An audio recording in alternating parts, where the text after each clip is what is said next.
Ingat, manusia adalah miniaturnya bumi. Apa yang Allah ciptakan di luar tubuh manusia, semuanya ada dalam diri manusia. Ketika Allah berfirman dalam Ar-Rahman, ketika dua lautan bertemu ada dinding pembatas, ternyata di dalam tubuh kita pun dipenuhi dinding pembatas. Apa itu dinding pembatas? Membentuk garis yang memisahkan antara bagian satu dan bagian yang lainnya. Di dalam tubuh kita banyak garis yang memisahkan antara bagian satu dan bagian yang lainnya. Dalam kitab anatomi tubuh, garis-garis dalam diri manusia, garis-garis dalam tubuh manusia bukanlah sembarang garis. Bahkan dalam dunia pengobatan, dalam dunia terapi, garis-garis dalam tubuh kita adalah titik terapi jalan menuju sembuh. Lihat, teman-teman pernah perhatikan belum garis-garis dalam tubuh manusia? Coba teman-teman julurkan tangannya. Yang kulitnya sawo mateng kelihatan ya, di sini ada garis. Ada garisnya enggak? Coba perhatikan, ada garisnya enggak? Memisahkan kulit sedikit putih dan kulit sedikit gelap. Kulit yang tipis dan kulit yang tebal. Ketika kita luruskan, ternyata garis ini menyatu sampai ke bawah, bahkan sampai ke kaki. Untuk memisahkan bagian depan dan bagian belakang. Mungkin teman-teman belum begitu takjub dengan kebesaran Allah. Coba, sekarang jari telunjuk kita tempelkan di garisnya. Tempelkan di garisnya. Tekan sedikit, arahkan ke tulang. Gerakan seperti ini. Geser sedikit, gerakan seperti ini. Coba, lakukan. Ujung jari kita akan berasa kesetrum. Dan apa efeknya? Yang punya masalah tangan kebas, tangan kesemutan, tangan sering pegal, atau yang punya masalah tremor, silahkan diikhtiarkan. Kenapa? Garis-garis di dalam tubuh manusia itulah kebesaran Allah. Itu salah satu kebesaran Allah yang sangat luar biasa. Dari mulai garis kepala, garis dahi, garis mata, garis wajah, garis mulut, garis leher, garis dada, garis perut, garis tangan, garis kaki. Ternyata garis di dalam tubuh manusia dari ujung kepala sampai ujung kaki memiliki 114 garis. Sebagaimana 114 surat dalam Al-Quran. Diajarkan oleh Nabi, tempelkan tangan di bagian tubuh yang sakit, akan berkurang penyakitnya, bahkan sembuh penyakitnya. Ingat, solusi untuk sembuh, ada banyak sekali solusinya teman-teman. Meskipun Nabi ngasih jaminan, tempelkan tangan di bagian tubuh yang sakit akan berkurang penyakitnya. Namun kalau kita punya kesalahan belum kita perbaiki, tetap aja ikhtiar hanya sebatas ikhtiar. Allah yang punya hasil. Kebanyakan di antara kita bersandar kepada ikhtiar. Ketika hasil tidak sesuai dengan kenyataan, kecewa akan takdir. Lihat. Perbaiki penyebabnya, ikhtiarkan jasmaninya. Akan ketemu yang namanya sehat lahir batin. Ingat, perbaiki penyebabnya, ikhtiarkan jasmaninya. Ikhtiarnya jasmani ada medis, ada alternatif. Itu hanya sebatas ikhtiar, bukan tujuan, bukan sandaran. Kebanyakan kita ikhtiar dijadikan tujuan, ikhtiar dijadikan sandaran. Ayo, perbaiki penyebabnya. Apa penyebabnya sakit? Kalau kata pedagang obat, penyebab sakit itu dari makanan. Kalau kata pedagang obat. Kalau kata orang pinter, penyebab sakit dari santet, dari sihir, dari guna-guna. Kalau kata orang pinter. Kalau kata Nabi, Rasulullah bersabda, tidaklah Allah titipkan penyakit, melainkan Allah gugurkan dosa. Kata Nabi, penyebab sakit dari dosa. Kira-kira, kalau kita bertanya tentang penyebab sakit, teman-teman akan lebih percaya pedagang obat, lebih percaya orang pinter, atau lebih percaya kepada Nabi? Yuk, kata pedagang obat, pasti orang sakit yang disalahin makanan. Itu kata pedagang obat. Kata orang pinter, ketika ada orang yang sakit, yang dituduh santet, sihir, guna-guna, makhluk, dan lain sebagainya. Makhluk goib, jin, dan lain sebagainya. Tapi kalau kata Nabi, tidaklah Allah titipkan penyakit, melainkan Allah gugurkan dosa. Bahkan rasa sakitnya tertusuk duri, buah daripada dosa. Gerbangnya dosa adalah sikap perilaku perbuatan kita. Itu gerbangnya dosa. Adanya makanan, adanya sihir, adanya kecelakaan, itu hanya perantara sakit, bukan penyebab sakit. Jadi kita harus mulai terbuka pola pikirnya. Ada penyebab, ada perantara. Andaikan makanan sebagai penyebab sakit, seluruh dunia yang makan makanan tersebut akan sakit.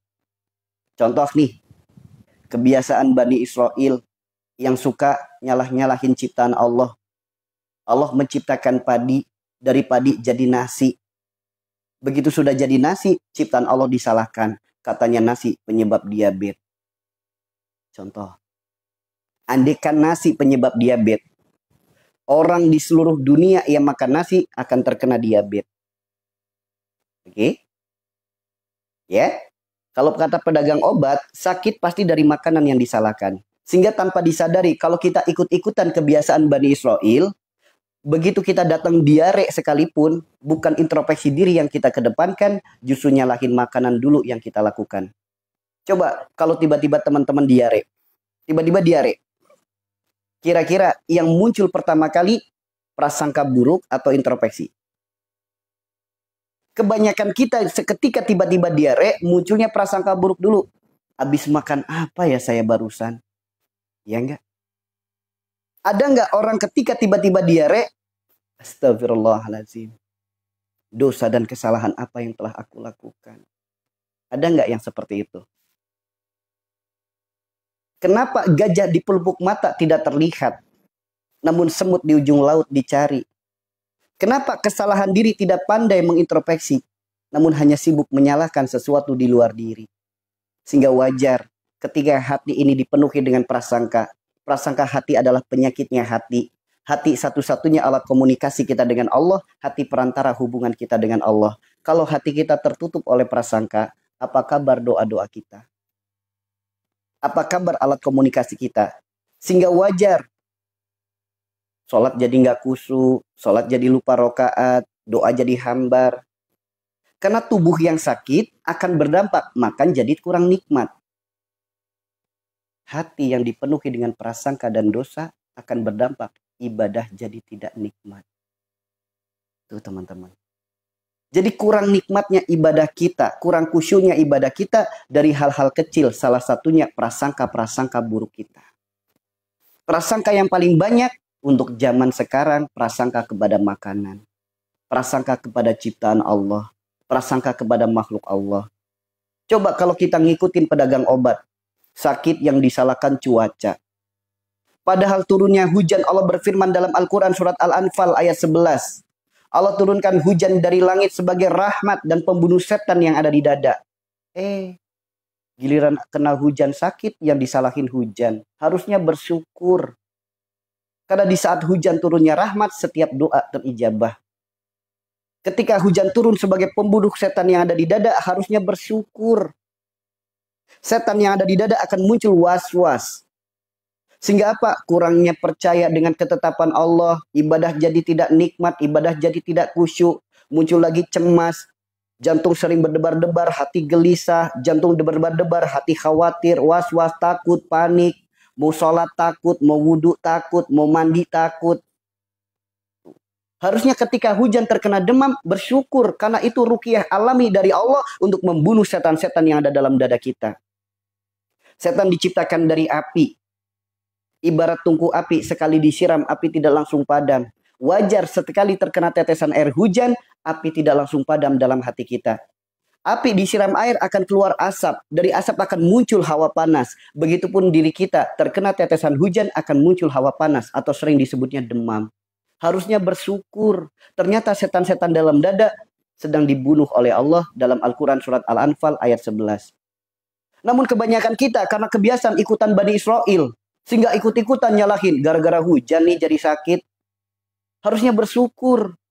Ya, makanya ketika hujan jangan terbebani, takut basah. Ketika hujan sambut dengan bahagia rahmat Allah.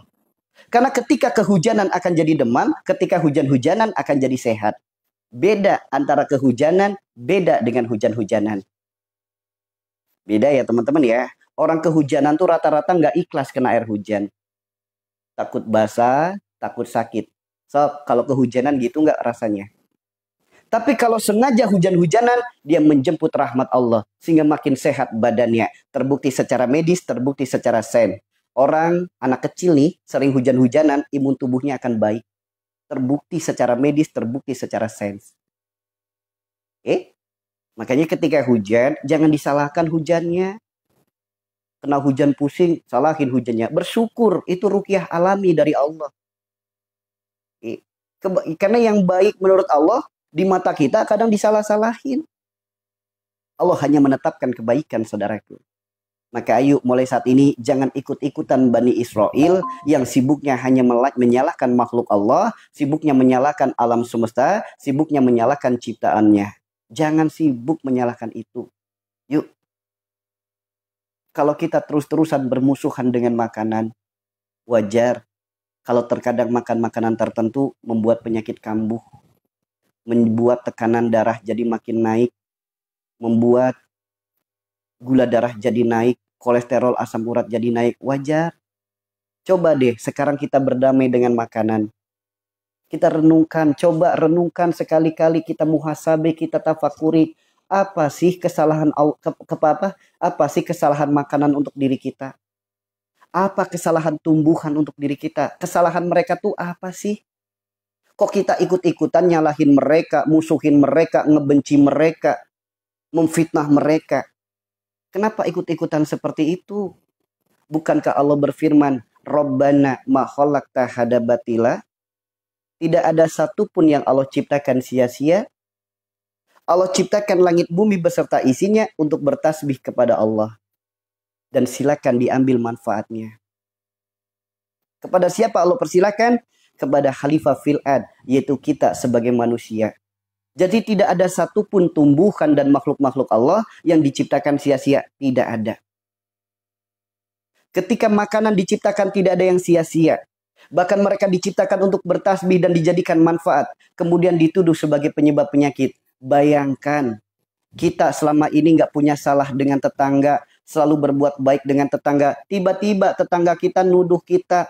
Tetangga kita ngefitnah kita. Tetangga kita musuhin kita. Kita dipaksa masuk ke rumahnya. Betah nggak di dalam rumah orang yang membenci kita? Betah nggak kita di dalam rumah orang yang memusuhi kita? Betah nggak kita di dalam rumah orang yang ngefitnah kita? Betah nggak teman-teman?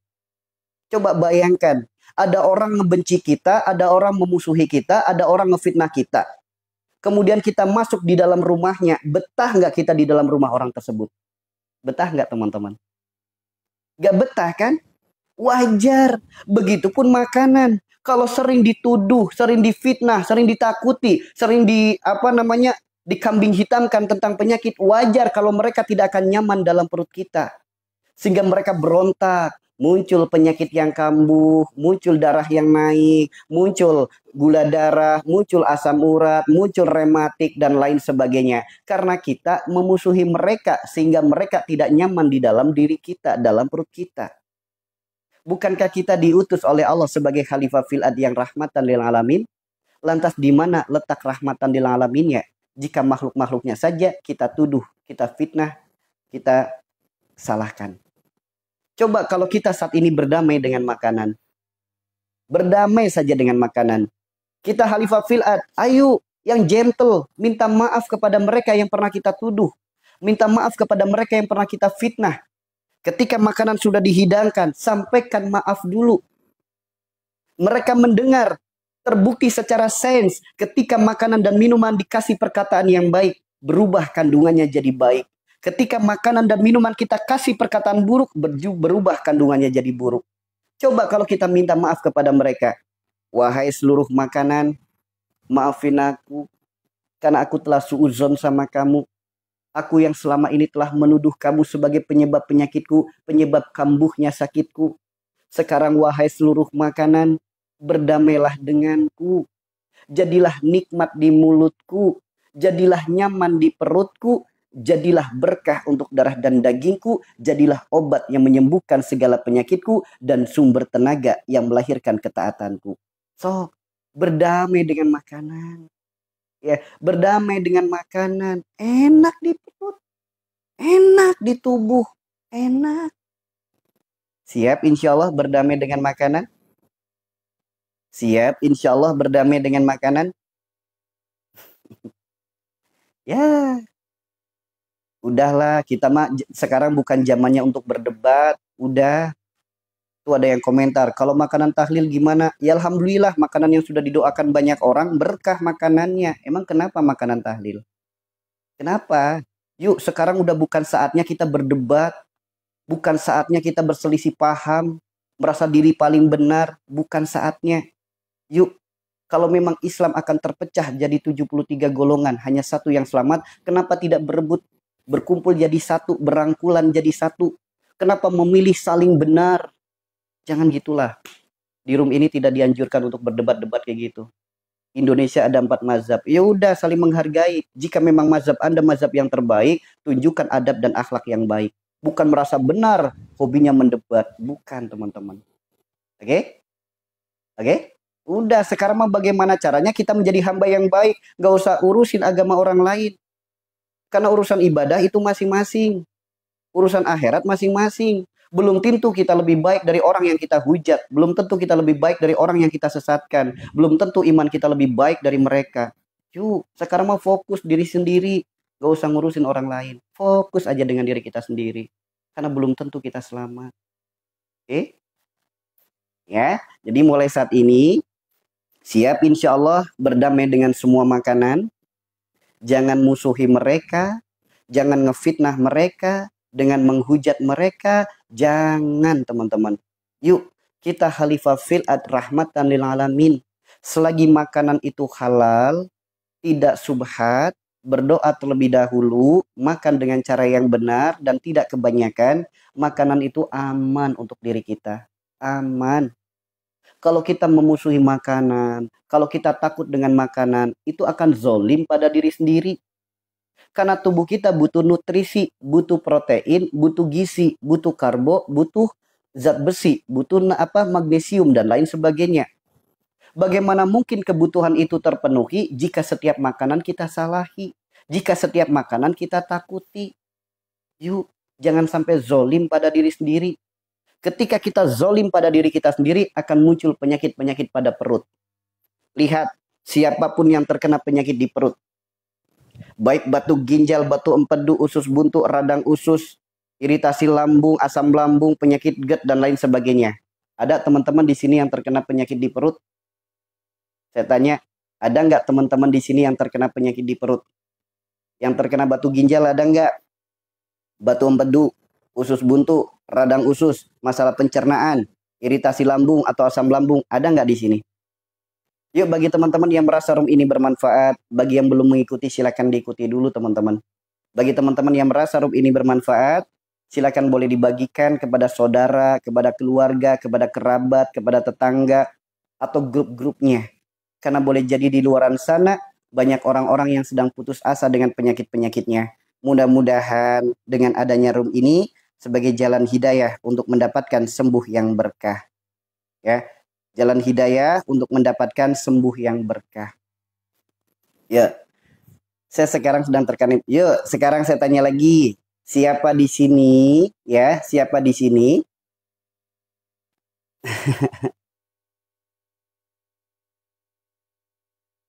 Ya betul. Betul, memang sesama manusia itu saling mengingatkan, bukan untuk menghujat. Makanya di room ini nggak ada hujatan-hujatan. Di room ini tuh kita mengajarkan untuk berdamai, untuk fokus aja memperbaiki diri, bukan saling menghujat, bukan saling membenci, bukan saling berselisih. Yuk, sekarang kita fokus lagi ya. Room kita hanya membahas tentang kesehatan, ya.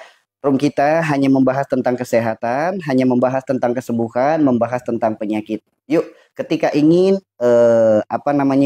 di luar tema dan lain sebagainya, yuk mending kita duduk bersama. Saya buka pintu 24 jam majelis kami bagi siapapun yang ingin datang. Seperti itu ya. Nah, tapi room ini hanya khusus tentang kesehatan. Maka apapun pertanyaan, yuk berkaitan tentang kesehatan, tentang penyakit, tentang kesembuhan. Siap insya Allah? Ya, jadi ilmu itu kompleks, global, banyak.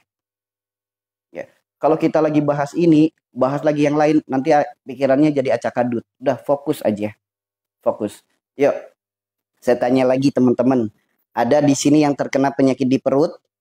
Misal seperti batu ginjal, batu empedu, usus buntu, radang usus, pencernaan, atau mungkin masalah asam lambung. Ada nggak teman-teman?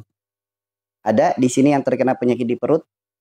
Yuk, siapapun yang terkena penyakit di perut, ingat, dalam kitab pengobatan, jauh sebelum adanya diagnosa secara medis, diagnosa secara alat, yuk, ulama-ulama kita terdahulu paling pandai dalam mendiagnosa penyakit. Karena tubuh kita dijadikan anatomi. Kepala disebutnya Daud, ini Sulaiman, ini Yusuf, ini Khidir, ini Ismail, ini Musa, ini Ibrahim, ini Adam, ini Isa, ini Yunus, ini Lut. Ya, bukan berarti ini nabi, bukan. Ya, bukan. Tapi untuk mempermudah mendiagnosa, memakai nama istilah-istilah nabi. Perut disebutnya wilayah Nabi Yunus. Siapapun yang terkena penyakit dalam perutnya, kisah Anda sama persis dengan kisah Nabi Yunus. Siapapun yang punya penyakit di dalam perutnya, kisah Anda sama persis dengan kisah Nabi Yunus. Baik batu ginjal, batu empedu, usus buntu, radang usus, pencernaan, asma, emah, maupun penyakit gastrik ataupun penyakit asam lambung. Yuk, lihat. Kisah Nabi Yunus dalam Al-Quran itu bukan dongeng, melainkan petunjuk. Maka tugas kita ambil hikmahnya. Yuk, teman-teman pengen ambil hikmah dari kisah Nabi Yunus? Pengen mengambil hikmah dari kisah Nabi Yunus? Perhatikan baik-baik. Nabi Yunus kisahnya di dalam Al-Quran berada dalam perut ikan. Apa yang menyebabkan Nabi Yunus berada dalam perut ikan?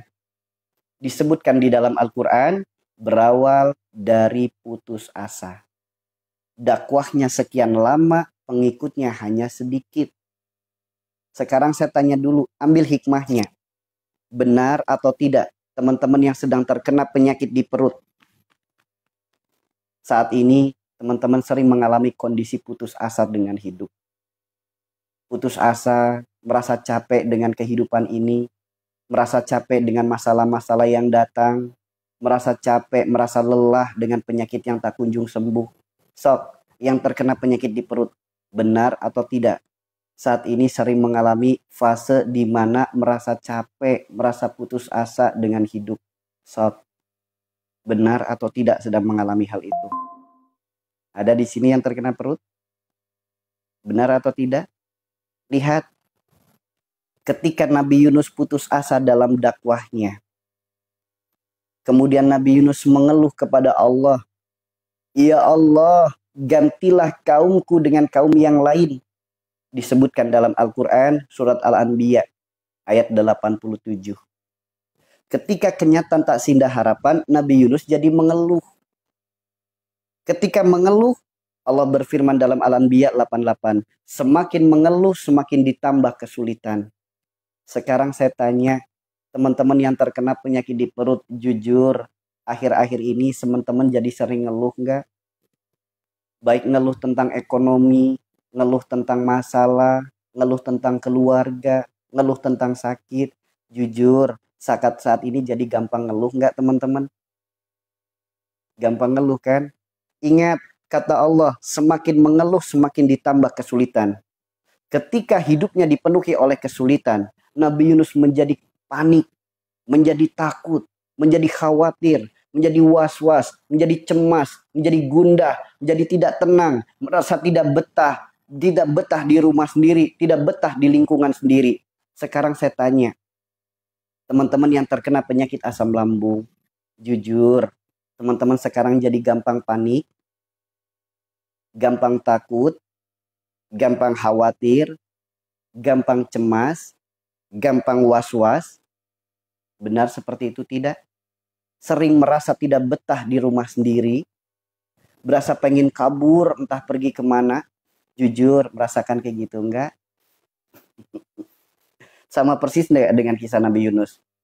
Ketika kita merasa tidak betah di rumah sendiri, berasa pengen kabur, pengen pergi entah kemana, akhirnya Nabi Yunus meninggalkan kaumnya. Singkat cerita, dimakan oleh ikan. Masuk ke dalam perut ikan. Ketika di dalam perut ikan disebutkan di dalam Al-Quran berada dalam 3 kegelapan. Gelapnya perut ikan, gelapnya dasar laut, dan gelapnya malam. Sekarang saya tanya teman-teman, Teman-teman yang terkena penyakit asam lambung, jujur, teman-teman sedang merasakan gelap nggak dalam hidupnya? Apa gelapnya? Masalah terus datang silih berganti, cobaan hidup bertubi-tubi, masalah terus datang silih berganti, ini belum selesai datang lagi masalah baru, urusan ini belum selesai datang lagi yang baru, penyakit ini belum sembuh datang lagi penyakit baru. Jujur, ngalamin kayak gitu enggak? Ngalamin kayak gitu enggak? Masalah terus datang silih berganti, cobaan hidup bertubi-tubi. Seakan-akan cobaan tuh nggak ada akhirnya, seakan-akan cobaan tuh nggak ada ujungnya. Tiap hari yang dipikirkan masalah, masalah, masalah, masalah terus. Lihat, ketika Nabi Yunus berada dalam perut ikan, apa yang Nabi Yunus lakukan sehingga mendapatkan pertolongan dari Allah? Ambil hikmahnya. Apa yang harus kita lakukan untuk mendapatkan pertolongan dari Allah, disembuhkannya dari penyakit perut kita? Diabadikan kisahnya dalam Al-Quran, berawal dari kesadaran akan kesalahan. Nabi Yunus menyadari kesalahan-kesalahannya. Kemudian Nabi Yunus beristighfar, memohon ampun kepada Allah. Apa istighfarnya? La ilaha illa anta subhanaka inni kuntu minaz zalimin. Maka siapapun yang terkena penyakit asam lambung, penyakit-penyakit di perut, kalau pengen sembuh, ikuti Nabi Yunus. Perbanyaklah istighfar. Dengan istighfar Nabi Yunus, la ilaha illa anta subhanaka inni kuntu minaz zalimin. Dengan kesadaran, sakitku karena kezolimanku, sakitku karena kesalahanku. Jadi perbanyak istighfar itu teman-teman. Siapapun yang pengen sembuh, perbanyaklah istighfar Nabi Yunus. Perbanyak. Tapi dengan kesadaran bahwasanya kita telah zolim pada diri kita sendiri. Bagaimana tidak disebut zolim? Orang ketika lagi banyak pikiran, banyak kekhawatiran, banyak kecemasan, banyak masalah, secara otomatis makan tidak enak, tidur tidak nyenyak, makan jadi tidak teratur. Akhirnya muncul penyakit-penyakit di perut, batu ginjal muncul, usus buntu muncul, pencernaan muncul, iritasi lambung muncul, panas perih di ulu hati, ke dada sampai ke kerongkongan. Ketika itu terus-menerus dibiarkan, lama-lama jadi penyakit asam lambung. Perut bagikan diperes-peres, bagikan diiris-iris, bagikan disayat-sayat, bagikan ditusuk-tusuk. Sakitnya luar biasa. Ketika menyadari diri kita terkena penyakit asam lambung, justru kebanyakan di antara kita makin zolim lagi pada diri sendiri. Setiap makanan ditakuti, setiap makanan ditakuti, setiap makanan dituduh. Mau makan ini takut, mau minum itu takut.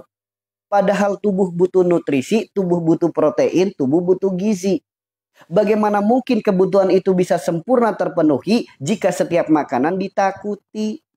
Jika setiap makanan dihindari, jika setiap makanan disalahkan? Wajar. Ketika lambung tetap harus bekerja, pikiran belum juga istirahat, harus ada energi untuk menyuplai otak untuk berpikir.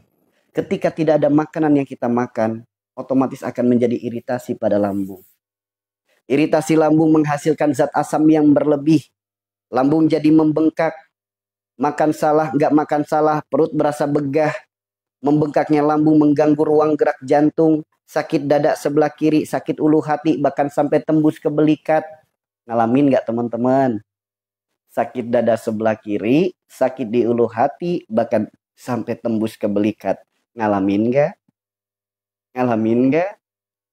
Sok, jantung disebut kolbu, kolbu adalah hati. Karena ruang gerak jantung terganggu lambung, sehingga jantung sering berdebar-debar sendiri. Jantung berdebar-debar, hati jadi gelisah. Jantung berdebar-debar, muncul kecemasan. Jantungnya berdebar-debar, muncul ketakutan, kepanikan, merasa tidak nyaman, merasa tidak betah. Gitu enggak?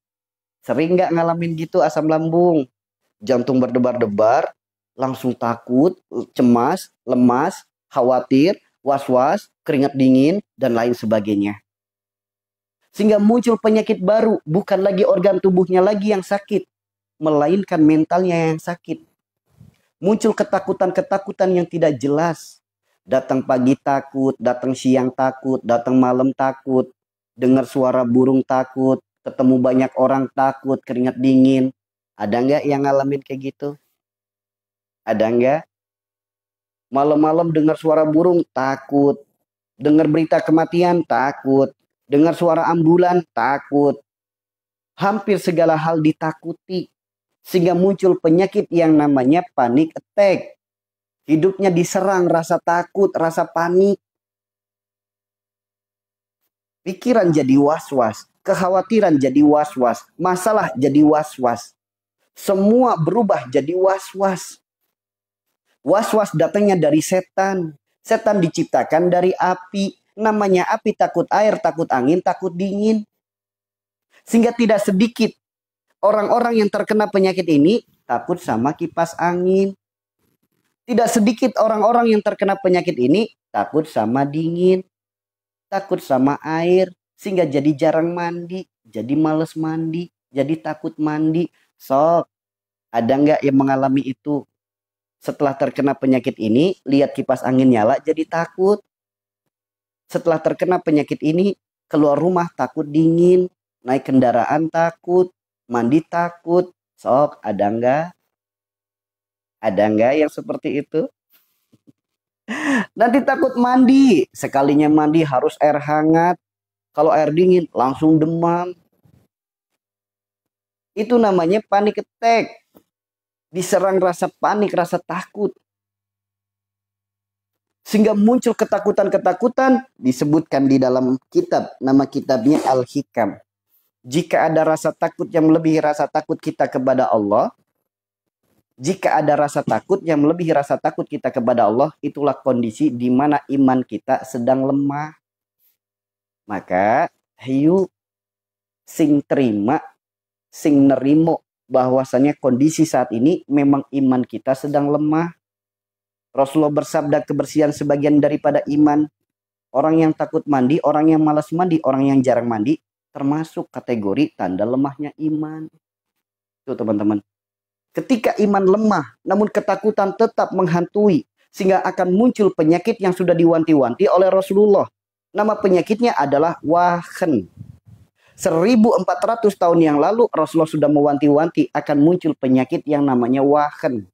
Di akhir zaman hampir semua orang akan terkena penyakit wahan. Apa itu wahan?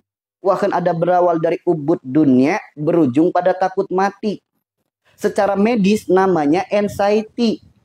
Penyakit dengan 1001 sensasi ketika kambuh pikirannya takut mati terus. Ada yang ngalamin? Datang pagi takut mati, datang siang takut mati, datang malam takut mati. Mau makan ini takut salah, takut mati. Mau ketemu orang, mau pergi kemana takut mati. Ada nggak yang ngalamin kayak gitu? Ada nggak? Apa penyebabnya? Berawal dari ubud dunia. Saking cintanya kepada dunia, ia merasa memiliki, bukan merasa dititipi. Saking cintanya kepada orang tua dipanggil duluan sama Allah. Sedih, terpuruk, terkena penyakit ini. Ada nggak? Saking cintanya kepada pasangan, pasangannya melakukan kesalahan, pasangannya dipanggil oleh Allah, atau mungkin pasangannya meninggalkan karena yang lain. Kepikiran pasangan terus. Gara-gara masalah dengan pasangan terus. Terpuruk kondisinya, sedih. Akhirnya terkena penyakit ini. Atau mungkin saking cintanya kepada anak. Tiap hari, pagi, siang, sore, malam memikirkan anak. Khawatir dengan kondisi anak. Kepikiran terus. Atau mungkin karena sedih berkelanjut. Karena anaknya dipanggil duluan oleh Allah. Terpuruk kondisinya, terkena penyakit ini. Atau mungkin disebabkan karena apa? Saking cintanya kepada dunia sehingga khawatir akan hari esok. Besok mau makan apa, besok uang harus dari mana, belum lagi banyak hutang, banyak cicilan, banyak setoran, hutang ada di mana-mana, terpuruk kondisinya, sedih berkelanjut, akhirnya terkena penyakit ini. Ada enggak yang awal kali terkena penyakit ini berawal tentang hal-hal itu? So, nama penyakitnya adalah wahan. Berawal dari ubud dunia, berujung pada takut mati. Secara medis namanya anxiety. Penyakit dengan 1001 sensasi. Terkadang kepala keleyengan, terkadang pundak sakit, ada juga yang belikatnya sakit terus, ada juga yang sakit dadanya, nafas jadi pendek, jantung jadi berdebar-debar, perut gerak-gerak sendiri, kedutan di mana-mana. badan keringat dingin, badan makin kurus. Ada nggak yang ngalamin kayak gitu? Namun ketika dibawa ke rumah sakit, ke poli umum nggak ada diagnosanya. Bolak-balik ke rumah sakit, nggak ada diagnosanya. Akhirnya dia rujuk ke poli dalam, di endoskopi, terkena iritasi lambung. Setelah di endoskopi, begitu tahu lambungnya iritasi, makin zolim lagi pada diri sendiri. Karena ketika mengetahui lambungnya iritasi, setiap makanan semakin ditakuti. Yang kuah salah, yang santan salah, yang goreng salah, yang tumis salah, yang rebus salah. Setiap makanan disalahkan. Padahal tubuh butuh nutrisi, butuh protein, butuh gizi. Bagaimana mungkin kebutuhan itu terpenuhi jika setiap makanan kita hindari, kita pantangi, kita salahi? Bagaimana mungkin kebutuhan itu terpenuhi? Ketika pikiran tidak pernah istirahat, lambung sudah tidak lagi menghasilkan energi, akhirnya organ tubuh yang lain yang menghasilkan energi, menyuplai energi untuk otak berpikir, memikirkan terus. Sehingga muncul kedutan di mana-mana. Muncul pegal linu di mana-mana. Sok ngalamin gak kayak gitu? Muncul badan lemes yang luar biasa. Seakan-akan untuk berdiri saja kelayangan. Untuk duduk aja kelayangan. Kenapa? Lambung sudah tidak mampu lagi menyuplai energi. Karena jarang ada makanan yang masuk. Jarang ada makanan yang dimakan. Karena setiap makanan ditakuti. Akhirnya datang ke poli syaraf. Merasa setiap otot, setiap sendi, setiap tulang pada takut. Merasa tubuh lemes, akhirnya dirujuk ke poli syaraf. Begitu dicek di poli syaraf, ternyata nggak ada diagnosanya. Penyakitnya tetap kambuh. Akhirnya datang ke psikiater, dirujuk ke psikiater.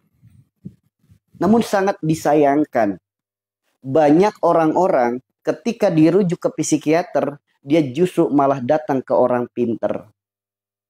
Padahal kalau ke psikiater dimotivasi, disemangati, dikasih tahu ini penyebabnya, ini solusinya. Anda akan dibekali dengan 2 obat, obat penenang sama obat tidur. Meskipun obat ini kalau diminum terus-menerus ujung-ujungnya jadi kurang baik. Jadi loading kitanya, jadi gampang gitu. Tapi masih mending daripada datang ke orang pinter. Karena yang namanya orang pinter ketika ditanya penyakit jawabannya hanya satu. Santet, sihir, guna-guna. Ketika Anda datang ke orang pinter, dianggapnya itu santet, dianggapnya itu sihir, dianggapnya itu guna-guna, dianggapnya itu makhluk gaib. Kemudian apa? Dengan keakuan yang tinggi, benar Abah, perut saya gerak-gerak sendiri. Hei, yang gerak-gerak di perut itu bukan santet, bukan sihir, bukan guna-guna. Berawal dari iritasi lambung menghasilkan zat asam yang berlebih. Zat asam adalah gas perut. Yang namanya gas selalu mencari celah yang lebih tinggi, yang namanya gas selalu mencari celah yang lebih luas. Gas dimasukin ke balon, terbang. Kalau kita duduk, gas naik ke atas, panas perih ulu hati. Kalau kita miring kanan, gasnya naik ke kiri. Kalau kita miring kiri, gasnya naik ke kanan. Kalau kita berbaring, gerak-gerak di perut. Itu namanya gas perut, bukan santet, bukan sihir, bukan guna-guna, apalagi jin yang namanya anxiety. Sejak kapan ada jin anxiety? Sejak Anda ikut-ikutan ruqyah online. Tuh teman-teman. Itu gas perut. Bukan santet, bukan sihir, bukan makhluk gaib. Itu gas perut. Ya. Karena yang namanya orang pinter, kalau ditanya penyakit, jawabannya hanya santet, sihir, guna-guna. Nggak ada jawaban lain. Nggak ada. Coba aja sekali-kali teman-teman pura-pura sakit, curhat atau datang ke orang pinter. Ya, pertama cuci muka sampai pucat. Kemudian olesin lipstik di tangan, biarkan merah, dielap sedikit. Datang ke orang pinter dengan wajah pucat, dengan kondisi lemah pura-pura. Abah, tiba-tiba kepala saya pusing.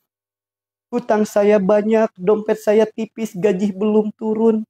Perut keroncongan, saya belum makan, badan gemetar, muncul merah-merah di tangan. Ini kenapa Abah? Ini kenapa? Sok, tanya seperti itu. 1000%, apa jawabannya? Itu adalah santet, sihir, guna-guna. Kepala pusing, gaji belum turun. Kepala pusing karena banyak cicilan. Perut sakit keroncongan karena belum makan. Merah-merah di tangan karena lipstik. Dianggapnya santet, sihir, guna-guna. Sok kalau nggak percaya. Bukannya waras, yang ada makin tidak waras. Bukannya jadi sembuh, yang ada tambah tidak waras. Tuh teman-teman. Ada di sini yang pernah ngalamin kayak gitu? Ketika sedang mengalami penyakit ini, dianggapnya sihir, dianggapnya santet, dianggapnya guna-guna.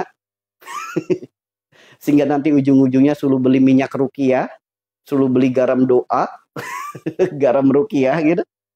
Atau nanti ujung-ujungnya suruh beli mahar ini, pokoknya harus pakai minyak ini, minyak Jafaron, harus dari Hadramaut, untuk minyaknya gratis, ganti tiket pesawatnya. Ada nggak yang pernah jadi korban? Ada. Mudah-mudahan yang sudah pernah jadi korban, berkumpulnya di RUP ini sebagai jalan hidayah untuk melahirkan kesadaran. Gitu ya. Gitu teman-teman. Ada aja yang mereka akal-akali. Gitu ya. Ini makanya banyak di antara kita ketika sakit justru malah maaf jadi bego. Sakit itu sunatullah, bego jangan. Sehingga gampang sekali dibodoh-bodohi oleh mereka yang punya kepentingan. Para pedagang obat, para pedagang agama. Ujung-ujungnya jual minyak rukiah, jual garam rukiah, nanti ujung-ujungnya ngasih jasa magerin. Dah, jasa pagerin mah ke tukang. So-soan ada orang minter magerin katanya. Magerin diri sendiri dari gigitan nyamuk aja belum tentu mampu. Sok-sokan magerin orang lain. Wih. Hayu atuh dah sing sadar, sing waras. Yuk, kalau ada orang yang katanya bisa magerin orang lain. Yuk, tanya, magerin diri sendiri dari gigitan nyamuk bisa nggak? Sok-sokan magerin orang lain. Yang magerin orang lain cuma polisi doang. Masukin orang ke penjara dipagerin. Nah, itu cuma polisi doang. Ya, gitu ya.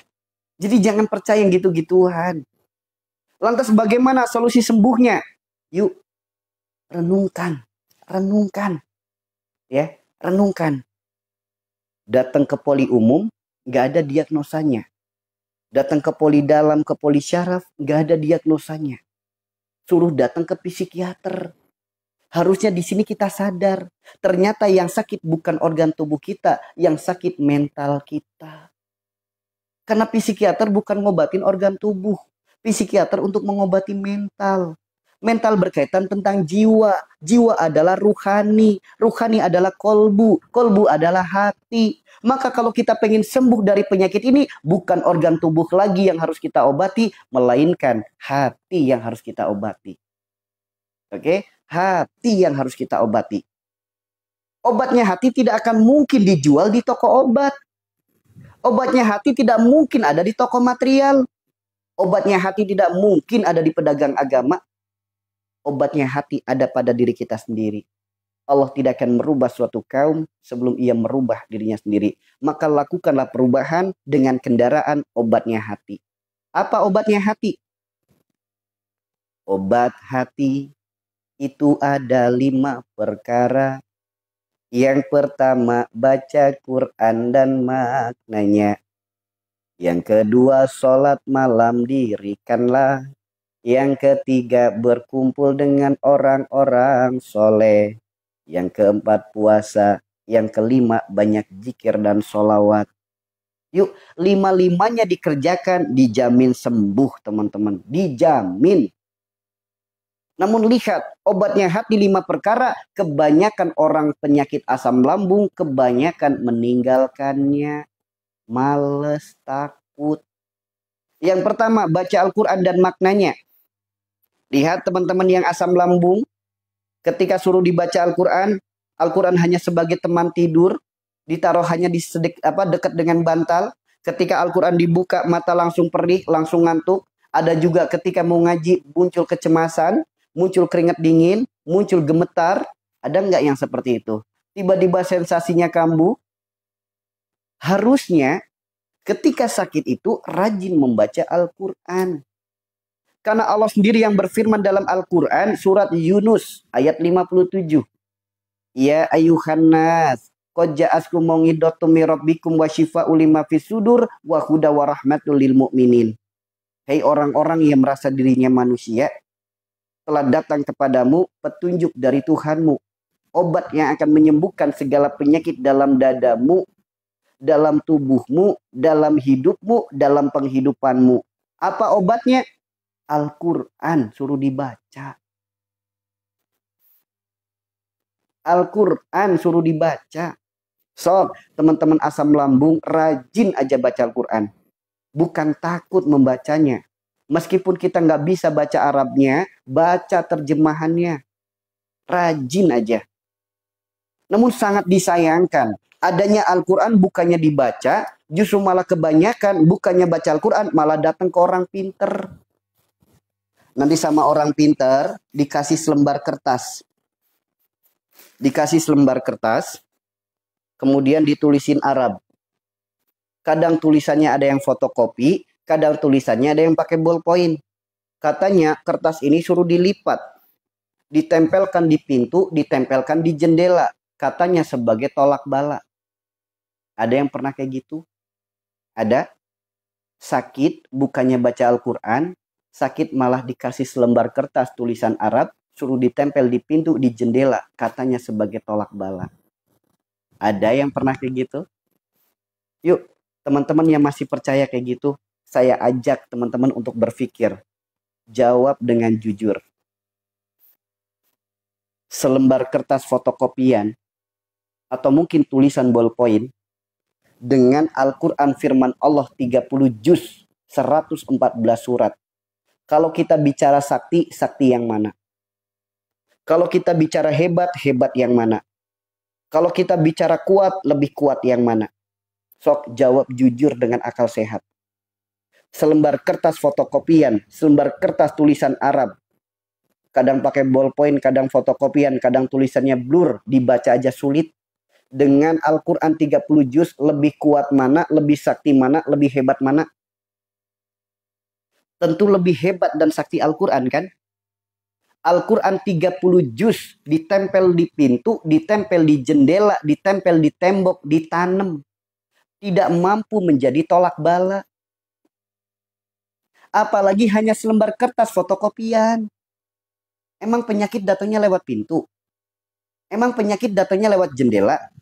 Ketok pintu dulu gitu, tok tok tok, assalamualaikum, aku penyakit, aku mau masuk. Ada selembar kertas, kabur. Emang penyakit takut dengan kegini-ginian? Ayo sing waras teman-teman. Dengan Al-Quran 30 juz aja mereka tidak takut, apalagi hanya selembar kertas fotokopian. Namun ketika Al-Quran ini kita buka, ayatnya kita baca, perintahnya kita kerjakan, larangannya kita tinggalkan, inilah sebaik-baik tolak bala. Inilah sebaik-baik obat. Dibaca, dijalankan. Kalau cuma jadi pajangan, ya mana mampu. Mana mampu. Oke? Yang baru bergabung, jangan dengar sekilas langsung komen. Simak dulu. Ya, mana mampu. Makanya rajinlah baca Al-Quran. Jika tidak mampu membaca Arabnya, baca terjemahannya. Oke? Tuh, itu yang pertama, solusi sembuhnya. Yang kedua, apa solusi sembuhnya? Yuk, bangunlah di sepertiga malam. Menangislah yang lirih dalam keheningan malam. Bermunajatlah. Cukup alam semesta yang menjadi saksinya, malaikat yang mengaminkan doanya. Bangun di sepertiga malam. Akui kesalahan kita. Akui dosa-dosa kita. Ya Allah. Hamba akui ya Allah. Semua penyakit ini karena dosa-dosa hamba. Semua masalah dalam hidup ini karena dosa-dosa hamba. Hamba mohon ampunanmu ya Allah. Hamba bertobat kepadamu ya Allah. Hamba mohon pertolonganmu ya Allah. Di sisa usia hamba, berilah hamba kesempatan untuk hamba bisa memperbaiki diri ini ya Allah. Engkaulah Rabb yang maha baik, maha cinta, maha kasih, maha sayang, maha menyembuhkan. Dengan cinta kasih sayangmu hamba mohon kepadamu ya Allah. Karuniakanlah sembuh yang berkah. Sembuh yang diiringi dengan keimanan dan ketaatan kepadamu ya Allah. Ingat, Allah turun ke langit bumi di sepertiga malam. Allah, siapa yang meminta ampunan Allah ampuni. Siapa yang meminta Allah beri. Siapa yang memohon Allah kabulkan. Jika kita minta ampunnya sungguh-sungguh, Allah akan ampuni dosa kita. Jika kita meminta dan memohonnya sungguh-sungguh, Allah akan kabulkan doa kita. Jika Allah sudah ampuni dosa kita, Allah kabulkan doa kita, Allah meridhoi kita sembuh, apapun jalan sembuh kita, pasti Allah akan datangkan jalan kemudahannya. Andaikan jalan sembuh kita, kita ikhtiarkan lewat perantara obat, Allah akan pertemukan dengan obat yang terbaik. Andaikan jalan sembuh kita, kita ikhtiarkan lewat perantara herbal, lewat perantara terapi. Kalaupun harus dengan herbal, harus dengan terapi, Allah akan pertemukan dengan yang terbaik. Andaikan jalan sembuh kita harus melalui perantara dokter, perantara ustadz, perantara kiai, perantara teman, perantara sahabat, perantara tetangga, Allah akan pertemukan dengan yang terbaik. Karena jika Allah sudah meridhoi sembuh, kita ikhtiarkan dengan satu butir nasi pun bisa jadi jalan sembuh. Jika Allah sudah meridhoi kita sembuh, kita ikhtiarkan dengan seteguk air, itu pun bisa jadi jalan sembuh. Karena untuk menciptakan langit tanpa tiang saja Allah mampu, apalagi hanya sebatas menyembuhkan penyakit kita. Untuk mengubah malam menjadi siang saja Allah sanggup, apalagi hanya sebatas mengubah keadaan kita. Maka saudaraku, jangan pernah putus asa dengan rahmat Allah. Manusia punya doa, Allah punya takdir. Manusia punya ikhtiar, Allah punya hasil. Manusia punya kendala, Allah punya kendali. Jika Allah sudah ikut andil, yakinlah tidak ada yang mustahil. Maka lawan segala kemustahilan dalam hidup kita dengan kita bertawakal kepadanya. Bukan mengeluh tentang ketetapannya, bukan meratap akan takdirnya. Tawakal. Bukan ngeluh mulu, bukan beralasan mulu, bukan beralibi mulu. Tawakal. Tuh teman-teman. Coba teman-teman renungkan deh. Renungkan. Maha baiknya Allah. Renungkan. Kurang baik apa teman-teman? Kurang baik apa Allah kepada teman-teman yang asam lambung? Kurang baik apa coba? Bukankah teman-teman sering dibangunkan di sepertiga malam? Entah tiba-tiba mimpi jadi kebangun. Entah tiba-tiba batuk jadi kebangun. Entah tiba-tiba ngorok keselak jadi kebangun. Atau tiba-tiba pengen pipis jadi kebangun. Sekarang saya tanya, jawab jujur teman-teman. Teman-teman yang terkena asam lambung, jujur, sering gak dibangunin sama Allah di sepertiga malam? Jujur.